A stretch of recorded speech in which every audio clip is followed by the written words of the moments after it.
Part 2 Headwind Chapter 1 Sherlock nudges me awake at 5:45, just like he has every morning since I started running with him. No, boy, I tell him, no. He whimpers, licks my face, and waits, his tail sweeping across the floor. Sherlock's bed was moved from the kitchen into the family room, and at first it was hard because he wouldn't leave my stuff alone. He knew something was wrong, different. He would sniff it or try to get near it to check it out. Thankfully, he's over there now and just spends his time hanging out with me. I love him so much. He's always good, faithful company. But at 5:45, every morning he makes me cry, especially when he wakes me from the running dream. Sherlock whines softly and eyes begin to run. But then I remember my mother crying at the table, and the stinging is replaced by a flush of adrenaline, of anger. Not at the guy who crashed into our bus, not at God, at me. I swing my legs over the edge of the bed and give Sherlock a kiss on the muzzle. Where's your ball, boy? He scrambles across the room, fetches it from his bed, and drops it in my lap. I'm already wearing the sweatpants Mom shortened on the right side. They're quick and comfortable, and I don't have to deal with a fluffy pants leg.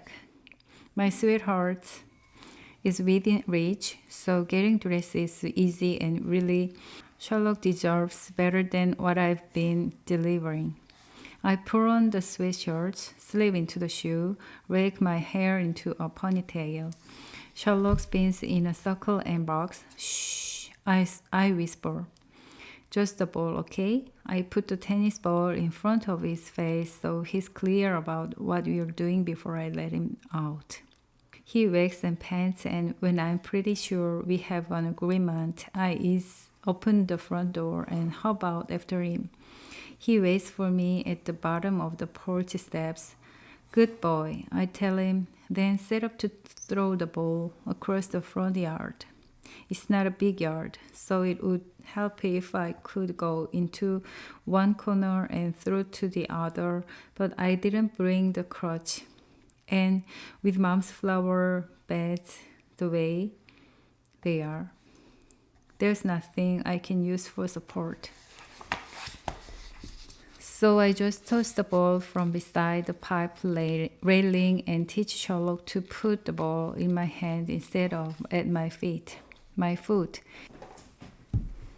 He has fun, and when I'm worn out, I sit on the porch step and pet him and tell him he's a good boy. It's peaceful out, and for a moment, I enjoy sitting with Sherlock sharing the morning. But then I hear something that makes my heart leap, then crash to the pit of my stomach. I don't want to hear this, don't want to see it. Still, I can't turn away. Sherlock's ear poke. He stops painting and stares out at the sidewalk too.